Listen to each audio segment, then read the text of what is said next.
wabarakatuh. Waalaikumsalam warahmatullahi wabarakatuh. Selamat siang, Bapak Ibu dan Kepala Sekolah. Yang saya hormati Bapak Kepala Sekolah, Bapak Slamet, dan yang saya hormati pula Bapak Ibu Guru SD Mangga Medan 1. Sebelumnya, perkenalkan nama saya Lana Fahira Nikma, biasa dipanggil Lana, akan mempresentasikan hasil seminar orientasi P3K saya yang sudah saya lakukan kemarin di bulan Oktober dan juga November.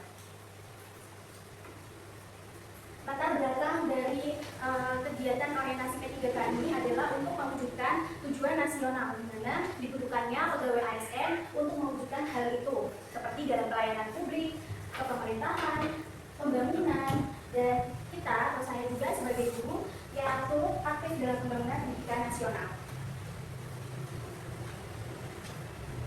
Dan orientasi ini untuk memenuhi, untuk membentuk seorang ASN agar memenuhi core values berakhlak dan employer branding, bangga melayani bangsa sebagai transformasi budaya kerja ASN, dan juga untuk menyamakan persepsi seluruh ASN pemerintahan P3K Kota Semarang. Waktu dan tempat pelaksanaan orientasi P3K kemarin secara online pada tanggal 30 Oktober 2025 via Zoom meeting, dan di tahap 2 secara klasikal pada tanggal 25 dan 26 Oktober 2025 di Balai Diklat Badan Kepegawaian di Jalan Fatmawati nomor 73 Semarang. Nilai dan etika pemerintahan Kota Semarang adalah tentang manajemen ASN, di mana lebih menekankan pengaturan profesi ASN yang unggul dan selaras dengan perkembangan zaman, sehingga dapat menghasilkan ASN yang profesional dan memiliki nilai dasar. Kode etik dan kode perilaku. Kode etik dan kode perilaku ini bertujuan untuk menjaga martabat dan kehormatan ASN. Ada juga penilaian kinerja P3K, digunakan untuk menjamin objektivitas prestasi P3K, juga untuk objektivitas perpanjangan P3K, untuk pemberian tunjangan, dan juga pengembangan kompetensi. Kemudian ada juga disiplin P3K, ini ada di Undang-Undang Nomor 5 Tahun 2014 tentang ASN, dan pada Peraturan Pemerintah Nomor 94 di tahun 2021. Sedangkan sebagai tenaga pendidikan ini juga ada di Kementerian Pendidikan dan Kebudayaan, Peraturan Kemendikbud Nomor 13 Tahun 2023 tentang disiplin P3K pada bab 6 dan bab 7, di mana yang melanggar ini akan dikenakan disiplin P3K. Tentang disiplin P3K ini kemarin saya juga dapat materinya, di mana ada 3 tingkatan hukuman. Yang pertama yaitu ringan, sedang, dan juga berat. Untuk ringan nanti akan diberikan teguran tertulis, pernyataan tidak puas secara tertulis. Untuk yang sedang pemberhentian TPP selama 3 atau 6 bulan, dan untuk yang berat pemutusan hubungan kerja baik secara hormat ataupun tidak hormat. Rencana hasil kerja. Untuk rencana hasil kerja ini diklasifikasikan menjadi 2, yaitu kegiatan jangka panjang dan juga kegiatan jangka menengah.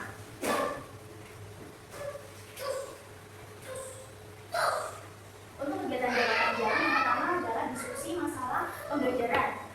Tahapannya ini yang pertama identifikasi masalah, kemudian analisa permasalahan, kemudian perumusan solusi. Outputnya ini adalah meningkatkan kualitas pembelajaran. Untuk nilai yang ada dalam kegiatan ini adalah berorientasi pada pelayanan. Yang kedua adalah dermastik atau gerakan bebas sampah plastik. Untuk tahapannya yaitu melakukan sosialisasi, baik itu dengan sesama guru, anak-anak, serta wali murid, dan juga mengkoordinasikan kegiatan tersebut agar berjalan sesuai dengan rencana.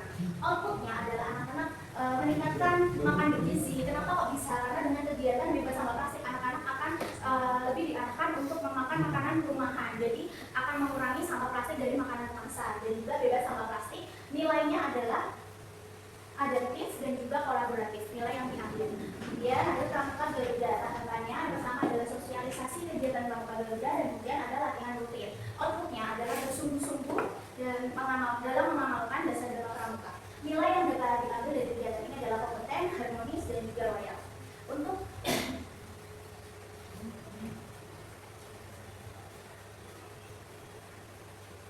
Untuk rencana hasil kerja jangka menengah, yang pertama adalah pembiasaan keagamaan, yaitu asmaul husna, surat pendek, dan juga doa harian. Tahapannya pertama kita melakukan sosialisasi dulu, dan langsung ke kegiatannya. Salah satunya yaitu one day one surat. Outputnya adalah peserta didik mampu membaca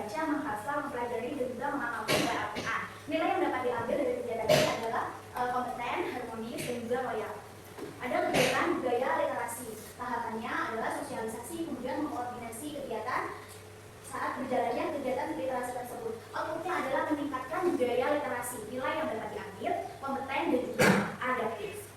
Kemudian pembiasaan sholat zuhur berjamaah.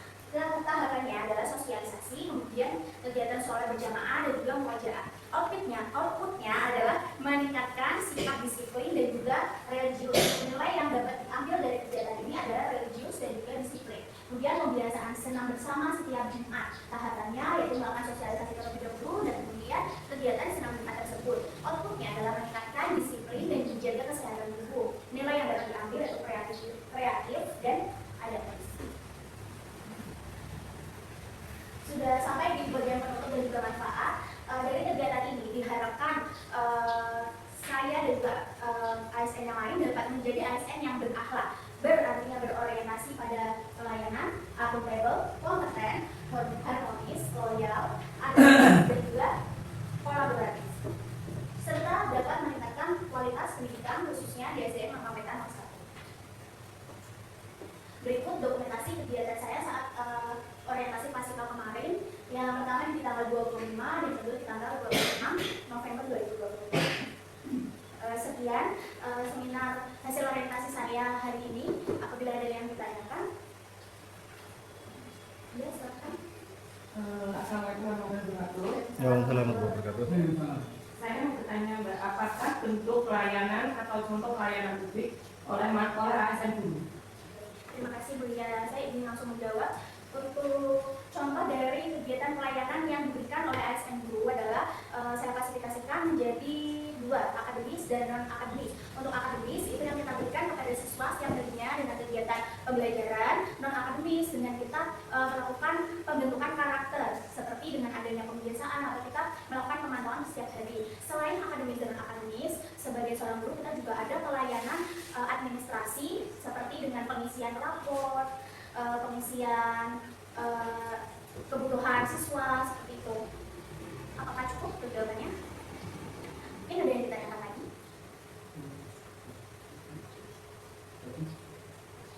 Ya, silakan. Assalamualaikum warahmatullahi wabarakatuh. Waalaikumsalam. Sangat luar biasa sekali dari pemaparan yang disampaikan oleh Bu Ana. Kami selaku PKK ini tidak mempunyai kesempurnaan ya dalam menjalankan tugas, terutama saya pribadi. Saya menanyakan tentang pemberian disiplin kepada PKK. Kayaknya saya percaya orangnya baik-baik semuanya terbaik dan PKK itu masih banyak yang salah. Makanya pemberian disiplin itu yang setelah dilaksanakan di Kota Semarang pada PKK itu seperti apa? Terima kasih Bapak Syukran atas pertanyaannya. Untuk disiplin P3K ini kan memang diklasifikasikan menjadi 3, ada ringan, sedang dan juga berat. Ini ada jadi berdasarkan tingkatan pelanggarannya, begitu Pak.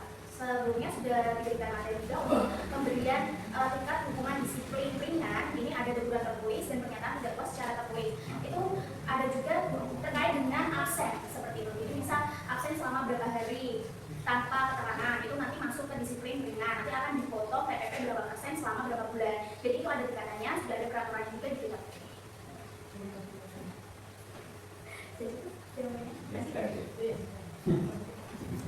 Yang berat misalnya yang berat. Kalau yang berat ini dengan pemutusan hubungan kerja. Contoh nakalnya apa gitu? Contoh pelanggarannya sehingga ada hubungan itu. jenis pelanggaran. Jadi sesuai yang kemarin ini kan ada tingkatannya begitu. Ketika mengulang yang ringan maka akan naik di yang sedang. Ketika mengulang yang sedang akan naik di yang berat. Dan salah satu contohnya itu di absensi begitu. Dan ada juga kemarin itu yang sempat di-highlight itu tentang perceraian. Dan untuk perceraian itu juga nanti akan diobservasi lagi. Ini kesalahannya dari pihak P3K-nya sendiri ataukah dari pihak pasangannya. Ketika memang dari pihak pasangannya nanti juga ada hukum, apakah masuk hubungan atau tidak, atau perselingkuhan. Itu kan cukup high juga. Menggoda lawan jenis ya. Nah itu nanti harus diobservasi dulu dan itu ikut masuk di kelompok disiplin yang mana, apakah di ringan, sedang atau di berat. Sudah cukup Pak, untuk contohnya mungkin nanti saya akan cari lagi, itu salah satu contoh yang saya. Banyak sih kalau masalah dari PKK dan sebagainya masih apa? Ketika melihat sedikit materi minta kembangkan lagi, tapi saya mau tanya dulu kalau dari PKK. Assalamualaikum warahmatullahi wabarakatuh. Waalaikumsalam. Terima terima kasih waktunya. Sebenarnya tadi pemaparannya sudah sangat jelas, tapi di sini cuma ingin menekankan lagi supaya lebih diperjelas lagi. Apakah sudah ada penerapan untuk RHK selama ini? Oh, iya. Terima kasih Pak Eko atas pertanyaannya. Sama-sama, Bu. Untuk RHK ini yang sudah dilaksanakan di SD Mangkang Wetan 1 sebenarnya sudah semuanya ya. Ini hanya saya seperti menekankan kembali atau memperbaharui, menyempurnakan. Salah satu yang sering saya di sini dilakukan itu salah satunya sudah rutin adalah kebiasaan yang setiap pagi pada keagamaan, literasi, sholat zuhur berjamaah, senam setiap hari Jumat gitu. Sedangkan untuk antar guru ini juga sudah ada diskusi masalah pembelajaran baik itu secara formal ataupun non formal.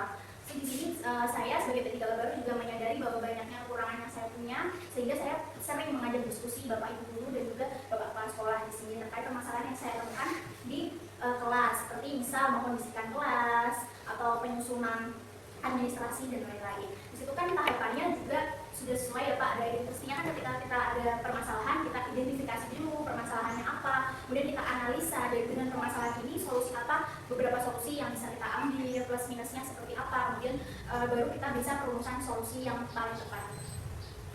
Untuk jawabannya sudah cukup Pak Eko? Terima kasih. Saya rasa cukup ya Pak. Soalnya pernyataan ada pertanyaan ya. Terakhir, SKP toh? Ya. Ya, terima kasih. Assalamualaikum warahmatullahi wabarakatuh. Waalaikumsalam warahmatullahi wabarakatuh. Saya hormati Bapak semuanya yang ada di sini. Alhamdulillah hari ini paparan dari Bulana berjalan dengan baik dan lancar. Ya, ini Bulana sudah melaksanakan orientasi ke 3K bertahap. Ya, tahap pertama berupa Zoom, tahap yang kedua berupa tatap muka. Dan hari ini Bulana memaparkan hasilnya ya, hasilnya dari apa yang sudah dilakukan selama Zoom dan selama tatap muka. Nah, semoga harapan saya, semoga apa yang dipaparkan Mbak Lana menjadi kenyataan. Terima kasih. Wassalamualaikum warahmatullahi wabarakatuh. Terima kasih Pak Slamet atas pernyataannya. Semoga dengan amanah ini dan juga setelah orientasi ini saya menjadi pribadi yang lebih baik lagi dan bisa mengemban amanah sebagai ASN P3 Guru di pemerintah Kota Semarang, utamanya di SD Mangkang Wetan 1 ini dengan lebih baik. Terima kasih atas waktunya dan